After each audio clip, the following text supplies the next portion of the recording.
I'm Caleb Kidd Coy, Epic Legacy Hero Builder, and I'd like to welcome you to Living Like a Bank. Along with myself, you'll hear from other successful experts and people who are busy serving and empowering many lives. You'll see how we're showing others to become debt-free in record time as they build economic discipline while generating a bulletproof family legacy revenue stream together. We'll learn how to live and operate just like the banks do. Hey guys, how's everybody doing? Caleb Kidd Coy here, your alchemized slayer of mediocrity, heroic family legacy builder, and host of Living Like a Bank podcast. And we are back in the business book club talking about Robert Greene's 48 Laws of Power. And joining me today to have a bit of a controversial discussion on a controversial law is Mr. Christian McFarland. What's up, Chris? Everything is up. We're rocking and rolling and ready to have a good time this morning. Everything's up. Nothing is down. Well, I'm down with the book club. So let's get it rolling. Chapter 2, man, never put too much trust in friends. Learn how to use enemies. And a little disclaimer here, guys. Once again, we're not saying we agree or disagree with all of these principles, but we love what Robert Greene has done in compiling these real life story examples and how people use the psychology of them to leverage them for growth and success. So judgment here, be wary of friends. They will betray you more quickly, for they are easily aroused to envy. Ouch. They also become spoiled and tyrannical. But hire a former enemy and he will be more loyal than a friend because he has more to prove. In fact, you have more to fear from friends than from enemies. If you have no enemies, find a way to make them. Chris, that's a kind of a right between the eyes statement, huh?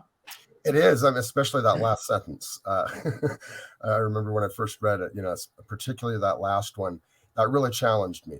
But I've had a lot of time to think about it. And I think it's important to recognize that with this whole thing, like you said with the disclaimer, this is not talking about friends being friends. Because I think kind of by definition, when it's just friends being friends, it's not business and there isn't necessarily a power relationship. He's talking about when you take someone who is a friend and then you now put them in a position where it's a business relationship, that can become awkward. And I think if we're honest, most of us who have had any situation with that have experienced that in our lives at times, where we try and take a relationship that's based on that friendliness and make it business related, that can be awkward. The other part of it is also taking, quote, enemies. And, we can look at it like, what is an enemy? So, I think you and I, Caleb, we try and get along with everybody. I think that's safe to say. We try. We're the type of people. And so that's why I think that last sentence is so challenging to me. Like, well, what do you mean I have to get enemies? But I think really, if I've had a lot of time to think about it, if you don't stand for anything, right, then it's easy to not have any enemies. But if you stand for something, there's always going to be a certain number of people who disagree with you. So even if you don't think of them as enemies, they are. Chris, in our modern world, obviously, we're talking about a distinction in the timeline of history, and obviously human beings change to a degree over time.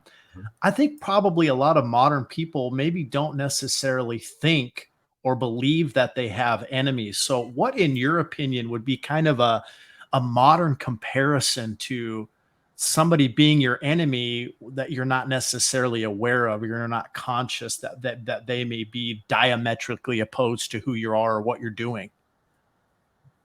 Right. And let's, he uses that word enemy, and I think he does it just to be provocative, but it's really almost like we say, I think, colleagues, whether we work in an office or whether we, even if we're kind of independent, like, well, you and I both have a lot of different businesses, but one thing we have in common is we're independent insurance agents. Even that, we have colleagues, people we're surrounded by in our agency and even other agencies, right? So I think when he's talking about, let's use rivals, okay? Because we want to get to like this that way, right? I think you can even have someone who's really friendly. Like Well, this is a bad example because you'd whip my butt. But if we went out and played tennis, I would try to be a rival for you, right? And I'm not sure how good you are at chess, but it might be exactly the opposite if we played chess, but you'd still be my rival, right? Mm-hmm.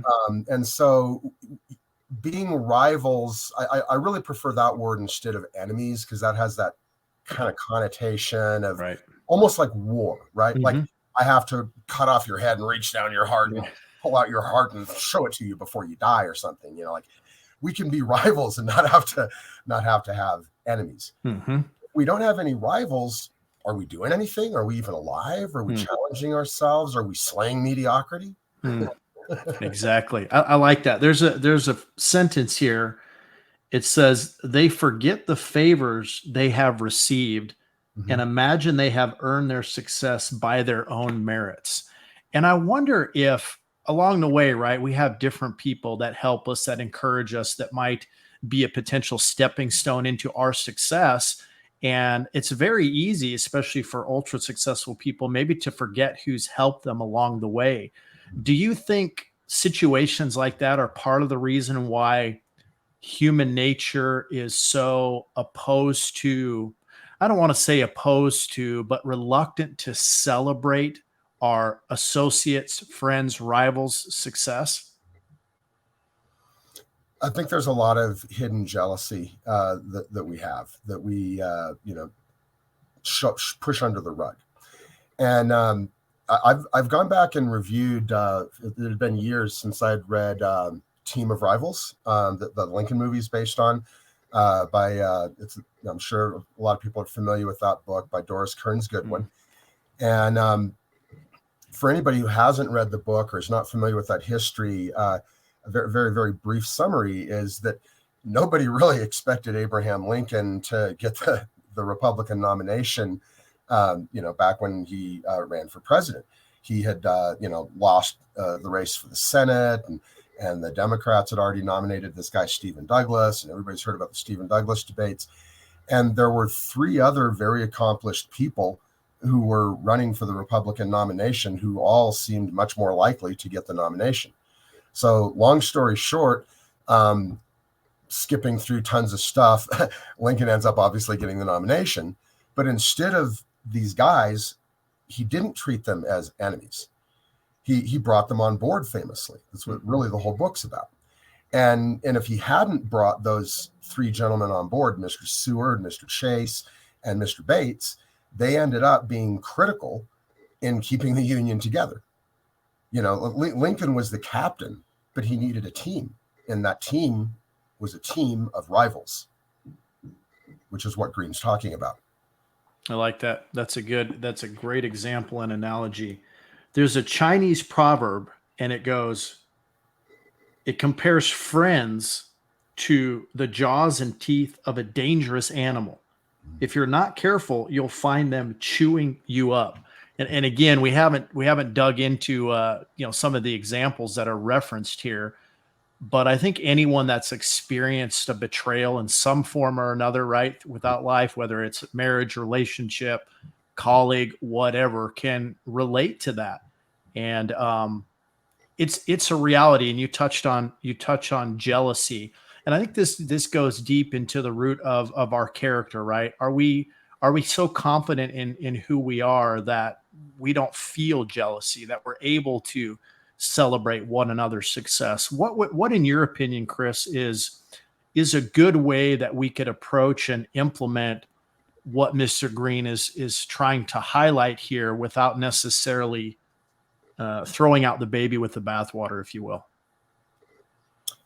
Well, I guess I'm not quite sure where you're going with that. I mean, to me, with what Greene's talking about for chapter 2, is if you put too much trust in friends, I guess this is what I want to get to. Are they really your friends? Mm-hmm. That's what I was digging for. Fake friends, right? That's what I was digging for. Because I actually have a very, very painful story in my life, and I'm not going to get into any of the details of it, but my son had a fake friend, and really long story, really short, it ended up being horrible. I mean, the person who was pretending to be a friend was really just fronting the whole time. And it took a long time for us to realize it. But it was basically a long con. And, eventually we figured it out and put an end to it. But it went on and on for a while. And Caleb, I know you have kind of a story too. And I don't know if that involved any fake friends, but I think we do have to be wary of false friendships, right? People who appear to be friends, maybe even over some period of time, give the appearance of being friends. And we're almost starting to get into the next chapter here, bleeding over into the next chapter of like giving the head fake. And so I'll save a little dry powder for that. But, just on this chapter 2 thing here, I think there's a couple levels. There's friends who we have who are true friends, who we might jeopardize that friendship if we did business with them. Mm-hmm. There might be other people who we met through business who become friends. And I think that's a little bit different category. And then there's people who come to us appearing to be friends and then showing us business. And I'm not saying that any of those are like good or bad or whatever, but I think it's important to just like see them as different shades, right? Different aspects of something. So when Greene says that we shouldn't put too much trust in our friends, I think we have to recognize that he's talking about business. Right. I don't think in any way he's saying that on the level of friends being friends, we shouldn't put trust in our friends. Yep. Right. And I wanted you to make that distinction. So thank you for that. And the reality is, especially in our modern world of finance, particularly digital currency and, the way that technological advances are happening so quickly, a lot of people are getting taken advantage of, and that hasn't changed within human nature, right? There's always somebody out there who's trying to capitalize on whatever it is, the naivety, the ignorance, the weakness, so whatever that area is where they can take advantage of someone to, overpower them essentially. Yeah. So statement here, it says the key to power then is the ability to judge, and this kind of like encapsulates what we were just discussing, the ability to judge who's best able to further your interests in all situations. Keep friends for friendship, as you distinguish, Chris, but work with the skilled and competent. I think that makes a lot of sense there. Yep. Differentiate, right? What kind of relationship is this? Because, you made a great point. If I'm good friends with somebody, the last thing that I want to do is, put them in a situation or predicament where, it would put strain on the relationship. Mm-hmm. And so again, there's people that you become friends with that you do business with, right, over time. And that's different, right? Because you didn't really know them at first. But as you know, Chris, there's just a lot of people that, you don't want to get into bed with when it comes to business and money and the sensitive areas where, people could easily become offended if it essentially would jeopardize the relationship. And I think Greene is, it's a very valid point that people can be very ungrateful. Mm-hmm. You, me, everybody, we're humans. We're capable of being very ungrateful and feeling entitled to something instead of feeling like we really need to work for it, which is much easier to do if you're if the person who has that power over you is quote a friend. Yeah. Precisely. The man of power welcomes conflict, using enemies to enhance his reputation as a sure-footed fighter who can be relied upon in times of uncertainty. I think, and I know I wanted to highlight this, Chris, that, human nature tends to run from conflict, resist adversity, but confrontation and conflict are a part of life. And so I think this is a great example that can encourage, right? If we find ourselves in a position where somebody is opposed to us or they have revealed their true colors, if you will, because we all know you put enough pressure on somebody, eventually, that's going to reveal their character and who they really are. But we don't have to be intimidated by that, and we can actually leverage that. So I thought that was a great example. Any thoughts, feedback on that? I want to go back and talk a little bit more about the team of rivals thing with Lincoln. Because all of the guys who Lincoln beat were extremely accomplished, had massive egos, were very jealous of each other. They all grew up summarizing, making great generalizations, but they all grew up fairly well off. and had lots of mentors, lots of people who helped them. Everybody around them thought that whether it was Seward or Bates or Chase, they were all the chosen child. They were all golden boys. They were all the ones who were going to be the guy. And they were all fighting for, I think, what almost in our modern world, what anybody would consider a worthy cause of abolition and the end of slavery. But back then, you got to remember, that was not at all easy for them to do.